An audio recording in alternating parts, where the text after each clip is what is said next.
you so much. I'm delighted to be here. I- for me, and I promise, I was speaking to Abigail about this. I'll speak briefly and leave lots of room for Q&A because I know that's what we're really here for. But I'll tell you what my connection is with vitiligo. So it's a very personal one. I'm an only child, and growing up, my cousin Alexia, who's like a sister to me, developed vitiligo. Now, Alexia is beautiful and smart and outgoing, and she's about 5 years older than me. And I remember vividly the impact of developing this condition. This was back in the 80s, how it impacted the way that she saw herself, the decisions that she made. I remember vividly the impact on her confidence, on her self-esteem. Things that seemed really important to her began to take a back seat. She was an amazing swimmer, decided, to no longer represent the country nationally back home where we were from.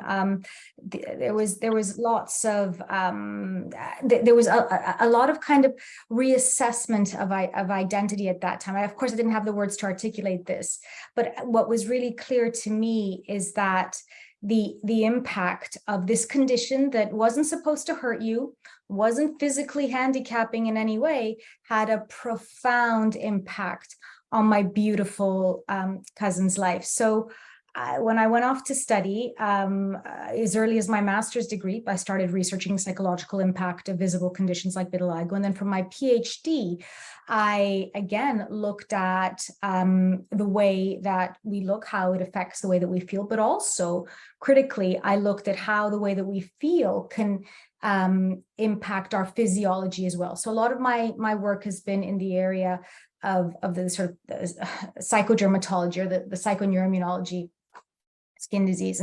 And look, the skin and the psyche are really linked. They develop out of the same stuff, the ectoderm, both the central nervous system and our psyche. We know anyone who kind of suffers from a skin condition, whether it's, again, people who kind of blush easily or who even get pimples, will know that stress often impacts it. So a lot of that kind of initial research that we did looked at how people with a predisposition to vitiligo were impacted by negative life events. And unsurprisingly, we did find kind of spikes when things were rough, that the condition would oftentimes flare up. But what we also found, which was really critical, was that when things were tough, one's ability to cope with the condition was also something that was impacted. So all of a sudden, the way I felt about someone looking at me, the way that I felt about a comment would impact me more. So for me, what was really critical was developing a resource, a psychological resource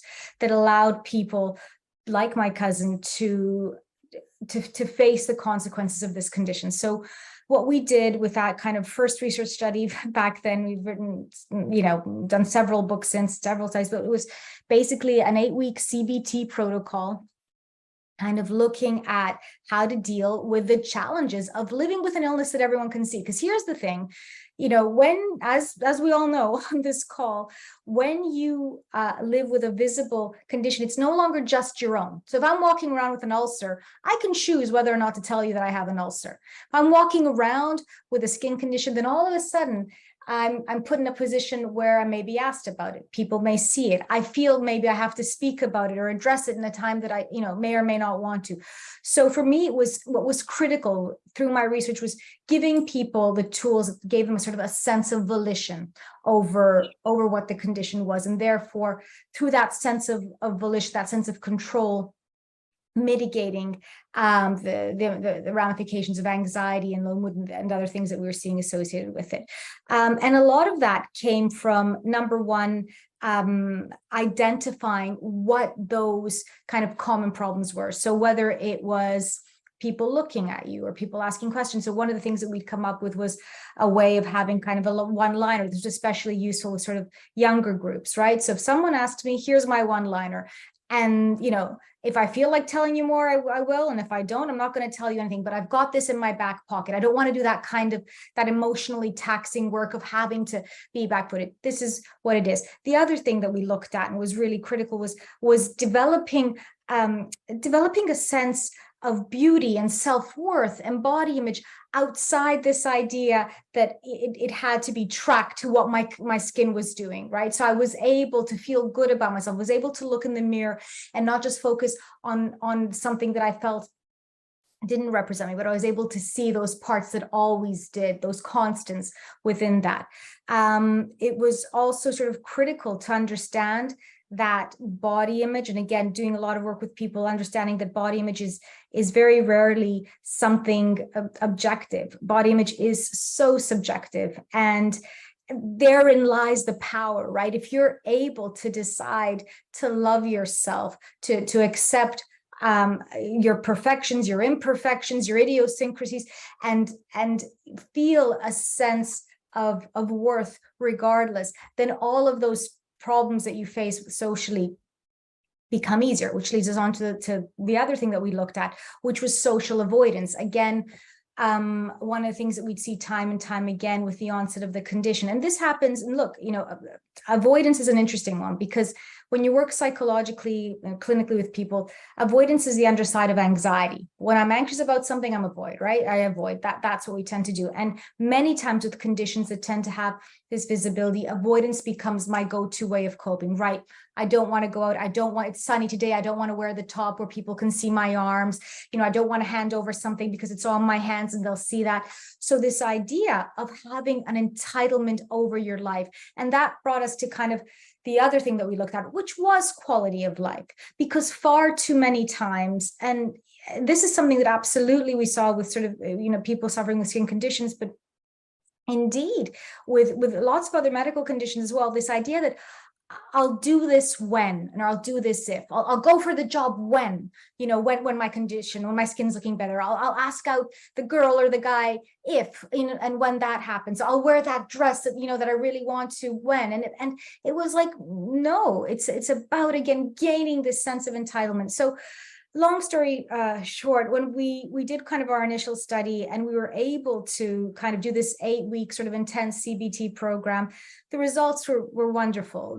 People were able to increase and maintain things like body image and self-esteem and indeed quality of life. And interestingly enough, a lot of people saw kind of their illness sort of regulating there, because as we know, stress sometimes is implicated in the progression of certain conditions. So it was wonderful. And for the record, my beautiful cousin Alexia, she's been my she's been my kind of, I guess, my partner in all this, because so much of it was with her, and she's thriving, and I feel when I asked her what was the thing for you, and she was like, well, she said this great thing I'll never forget. She's like, I kind of came to the realization that I get to be me and I get to experience this world, and this is who, so, it's up to me to kind of value that. And the minute that you kind of feel that this is a gift that I get to me, and if someone has a problem with it, it's their friggin' problem, it ain't mine,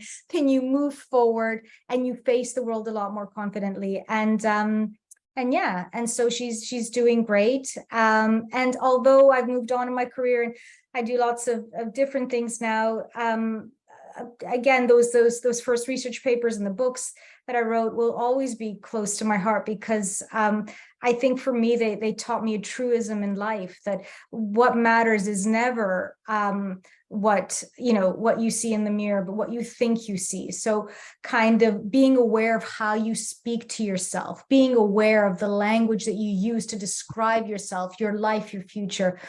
Well, that's critical, because no one speaks to you more than you do. And so the more aware we are of that, the better. So I'll leave it at that. And what I'll do now is I'll open up, because I know we're kind of looking forward to some questions, and more than happy to respond to anything. Oh, that's fantastic. Thank you so much for being so open and sharing with us. Thank you. I'm just looking in the chat to see if there's any questions that come through.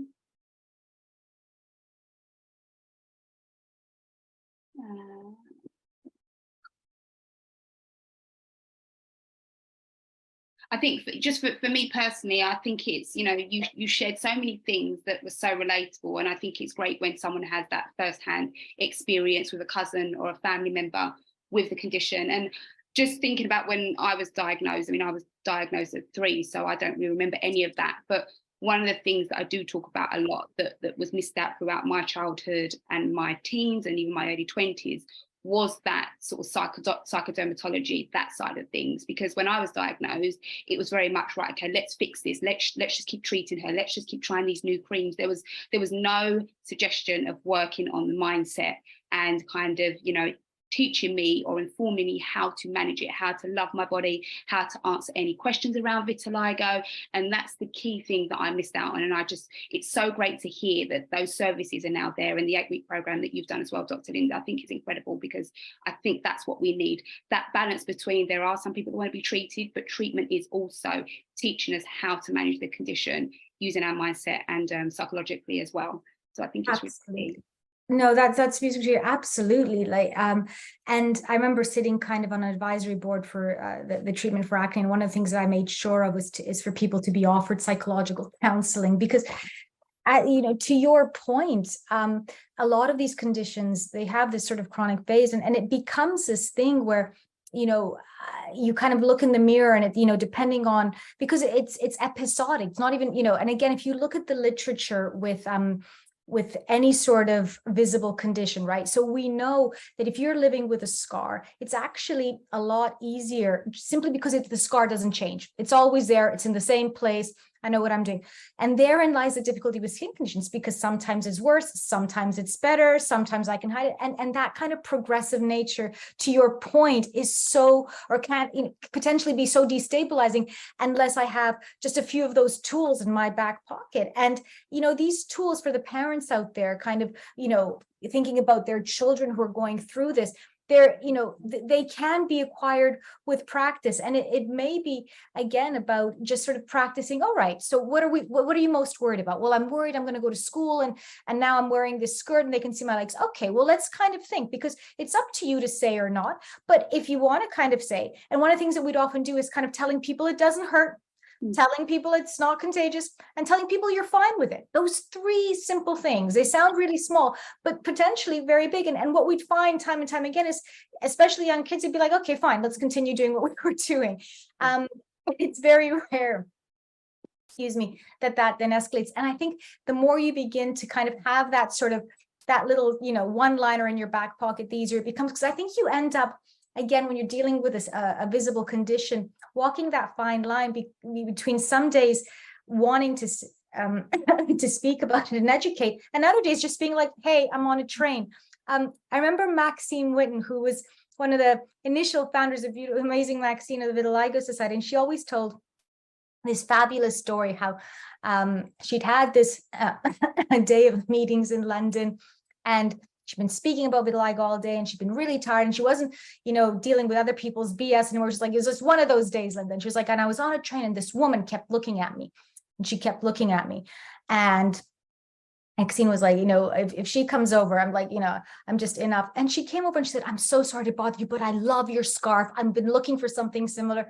So again, this idea of like not jumping to conclusions, not mind reading, that's also a huge one as well, right? Our own biases based on our own anxieties and fears. So I think it's about having those conversations, you know, as often as we can with each other, and certainly those of us that, you know, have it with a family member, sort of to remind them that we, you know, we do have a way of looking at things that will feed into this, and how can we tweak that to give it the, you know, the best possible situation, or the best possible outcome rather. Absolutely, absolutely. And just on that point, because you've just triggered a thought for me, and that then it's one of the key things that helped me accept my skin. One of the worst places for me to be was on the train, because it's stationary, you're standing up, people looking around, you know, observing people and watching people. And whenever anybody used to look at my hands or my arms, my automatic reaction was, they're looking at me negatively, they're thinking that I'm really unattractive, like, and you could just feel the frustration and the aggravation. One of the things that I had to do was almost split it in half and say, okay, they could actually be thinking my skin doesn't look very nice, but on the flip side, they could be looking at me thinking your skin looks absolutely beautiful. And I think that's one of the key things that has really helped me to kind of just open my mind, I guess, to not keep thinking in that negative space, that we don't know what people are thinking, but we automatically go to the negative. So it's just about having that balance of, it could actually be positive as well. So that's just one thing that's really helped me. Absolutely. And look, in cognitive therapy, we call that mind reading, and we all do it, right? When you're having a bad day, you're like, oh my God, that person in the corridor didn't say hi to me. Did I do something to accept them? On a good day, they don't say hi to you, and you're like, oh, they didn't see me. So again, this idea of speaking back to your thoughts, I always say one of the easiest techniques, and I think the most useful, is to ask your brain, is this thought true? And is this thought helpful? So to your point, there's someone looking at me on the train. They're absolutely, thinking they don't like my skin. Was this thought true? Well, I don't know for sure. They may or may not. Or like to your point, they may think I look gorgeous. They may be, considering to ask me out on a date or ask me something else. Is this thought helpful? Well, absolutely not. Because what I'm doing is taking on someone's potential negativity that may or may not even be there, and I'm processing this. So kind of almost saying to your brain, I know you're trying to protect me, because this is hypervigilance, right? That's what we become. We become anxious, become hypervigilant. Who's looking? What are they going to say? It's understandable. So it's almost like saying, thank you, brain, for trying to alert me to this, but I'm good. I've got this. If something happens, I'll react to it. But at the moment, to your point, I'm going to sit on my train. I'm going to put in my headphones, listen to my podcast, my music, and just enjoy being here. Absolutely. So we have got a couple of questions that have come in. So the first question is your CBT program available in the UK? Oh gosh, so I have a couple of doctoral students that went on and kind of developed it. So there's a couple of brilliant psychologists that use CBT now, and a lot more psychodermatology being done. So I would definitely, those of you that are sort of interested in getting something like that, if you were to contact the British Psychological Society and see people who kind of specialize in psychodermatology, they will have, if not the exact version, a variation of it. So yeah, absolutely. Brilliant. You. And then we've also got, hello Linda, well, this is from Emily Sayer. She loved your book Mirror Mirror when she got that as a teenage girl, when she developed vitiligo. It made a huge difference to her, so she just wants to thank you for that. She now has a 2-year-old daughter, and she is keen to pass the body positive messages onto her daughter, especially as she might have vitiligo one day, which is quite a common worry for parents, passing on to their children. So she's asking, do you have any tips for young children with vitiligo?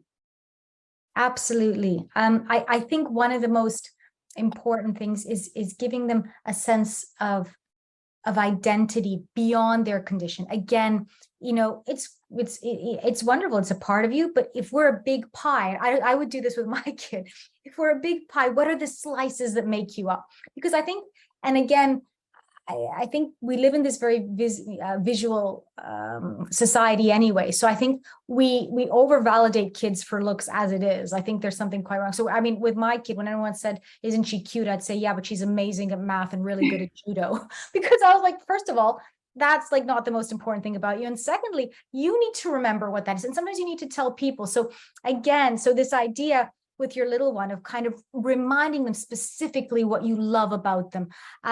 Indeed, with their looks, so, so that there is this sense of, my vitiligo is part of my looks that I can feel very happy about, but also, there, I don't know, my eyes, the way my hair is, but more importantly, and I really believe this for all of us, is like, what makes you, so kind of pointing that out in those specifics. So, and I think kids have great BS detectors as well, can I just say, in my experience. So when you are validating, be specific. So it's never like, oh, isn't that a great drawing? Don't do that. It's more that I love the way that you use that color, because I kind of find that most people wouldn't have used that. It's being very specific. And the other thing that I would say that's going to be key is seeing our body as functional, not just as aesthetic. Very sadly, again, we live in a world that distills self-worth down to to looks far too often. Our legs are great because they allow us to run, our arms allow us to hug. Even with vitiligo, I would often speak about this with Alexia when we'd kind of go to the beach, and we'd always have to go a bit later at night when the sun wasn't up so high in Cyprus. But, this idea of like the water feels just as good. You know what I mean? This idea of how does it feel to be here? And I don't care. Everyone's worried about the size of, of their different body parts and what they look like and whether they've got too much hair or not enough hair. Everyone's worried about something. So again, this sense of entitlement to live my life, to to celebrate my beauty and to celebrate me beyond what people can see. And the more we can do that for, as our kids are little, right? Remind them to look in the mirror and focus on things they like. Remind them the stuff that people won't see, focus on that, and have a life that's bigger than this one part. That's critical. Brilliant. And the last question is from Sneha. So she's just asking about sort of developing positive self-talk for sort of kids in their teenage years. I guess the teenage years can be really tough because, we're looking at our peers, we're comparing ourselves to other children. What sort of advice would you give for kids in their teen years?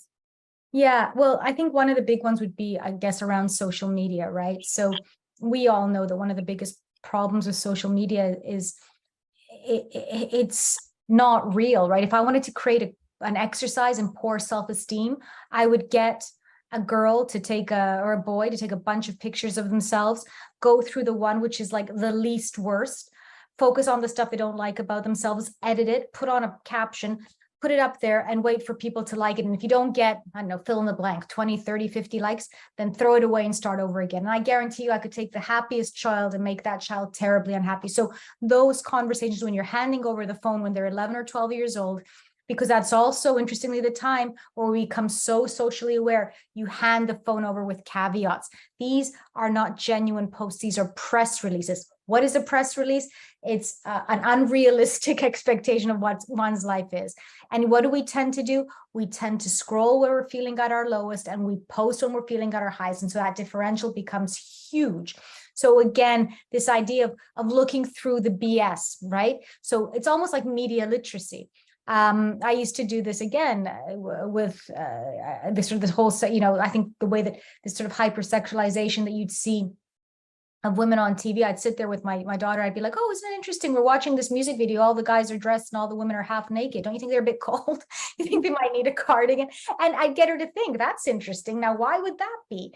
Oh gosh, this is a video about, or a commercial about mascara, and these lashes don't look real.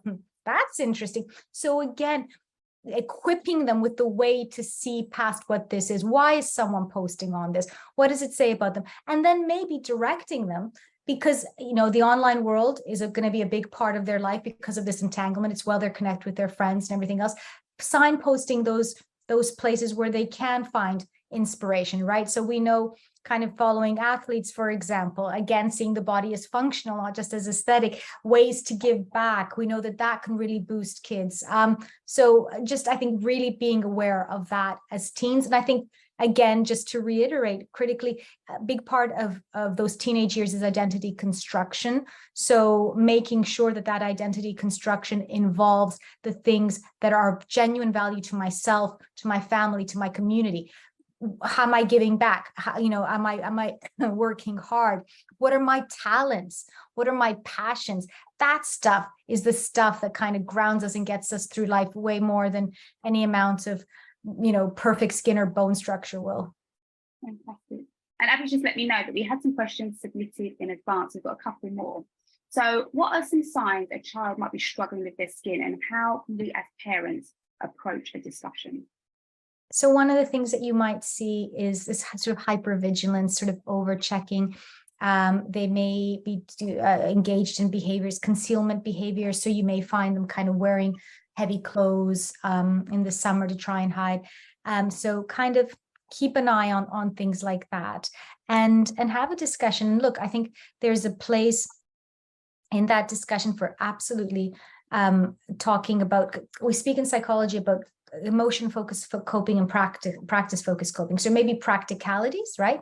Of sort of, here are the things you can do. To your point, as you were growing up, you played with makeup or fake tan. And I think, there's a place where you want it, but also it's that emotion focused coping of, what do I do if someone asks, how do I walk into a room with my head held up high? How do I project confidence, even, if I have to fake it for a little bit, because that really matters. So what you want is to work with your kid to develop a toolbox, and you also want to be that person that they can speak to, because one of the other things that we often find in families is that we all protect each other too much. So many times it's kind of the kids protecting the parents because the parent looks so distressed. And then as the parent protecting the kid, where actually the kid's fine, it's the parent's issue, but the parent feels something's going on. So trying to have that discussion with your kid in an open way, just saying, I'm here if you want to. And one of my tips for that is often, kids aren't great, that kind of face-to-face thing. Lots of great places to have kids with talks with kids while you're driving them back and forth from stuff. Great. No eye contact, captive audience during the car. When you're lying in bed with them at night, putting them to sleep when they're tired, that's often a place where those kind of those things come down, those walls come down. It might be easier there too. And then we also had, how can you discuss treatment with your child in a way that doesn't make them feel like there's something wrong with their skin? Yeah, so you talk about it in terms of management. You're like, this is what's happening. New things come out.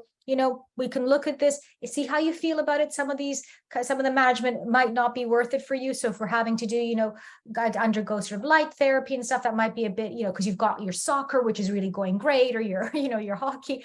On the other hand, if you want to try it, we'll figure it out. So again, be involved, speak about it in terms of management, and speak about it in the sense of, as we get more information, we're allowed to change our mind. So this is what we know now. There's people working on it. Based on this, these are our choices, and then we can move forward. So it needs to feel like this kind of active thing that, again, elicits a sense of control, whether they decide to do it or not. What you really want is a kid to say, okay, maybe not now, but let's talk about it in a few months again.